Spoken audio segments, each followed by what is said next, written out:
Frantsesa ez nekien. Badakizu zergatik? Etxean euskaraz baizik ez ginen mintzatzen, herritarren artean ere bakarrik euskaraz. Eskolan abiatu aintzin ez dakien frantsesik, behar ba hiz bat edo beste, baina ez. Beti eskuadaz adi baikinen etxen, eta osoekin, eta familian, eta hala. Ez zuten onartzen eskuaraz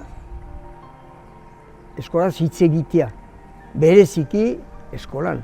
Frantses eskola zen, beraz behar zen frantsesez hitz egin.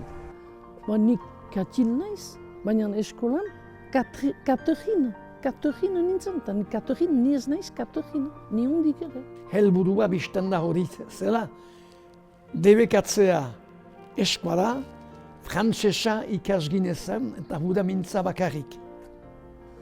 Eta irakasleak beti egunero edo kasik erraten zuten amari guri ez mintzatzeko eskuaraz.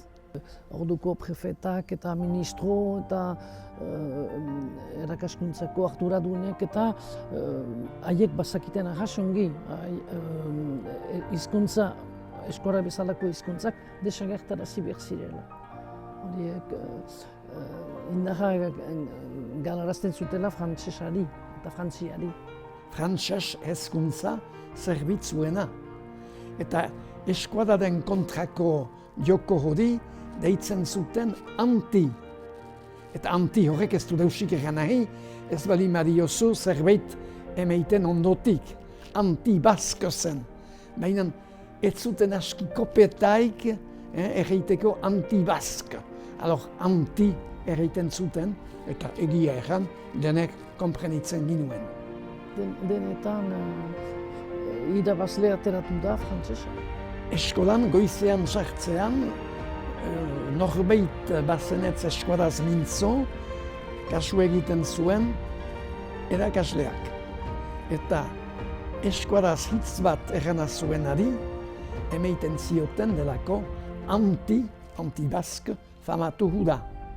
Eta gero, hori de gauza polita, behar zuen ikasle harrek salhatu beste norbait entzuten balima zuen eskuadaz mintzo.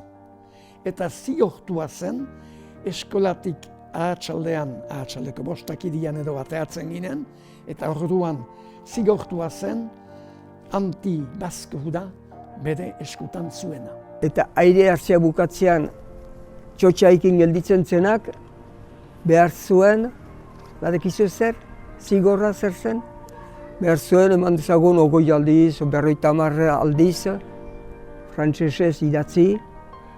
En cours de récréation, on parle en français. Baina zonbitaldi behar zinen, halede, ez da zigor bortitza, baina belaunikatudik egon, eta egan arte, pixkat jartzeko edo egan arte erakasleak, eta Odan gure familian, salbatu dugu eskuara.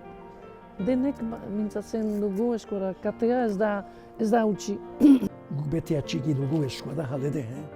Hori da, azpimarratu behar den gauza, nahitez. Munta handia du transmisio horrek. Gizaldi batetarik, belaunaldi batetarik besterat segitzea eta beti kartsuki, ahal bezen kartsuki eta ahalaz gero eta kartsukiago. Zamoreman, borrokatu beharko zaizte, maitatu behar duzue eta maitarazi behar duzue. Eskualdunak gidela eta eskualdunak behar duela, bere eskual nortasuna behiratu eta nortasun horren zimendu azkarrenetarik behar azkarrena mintzaida dugula.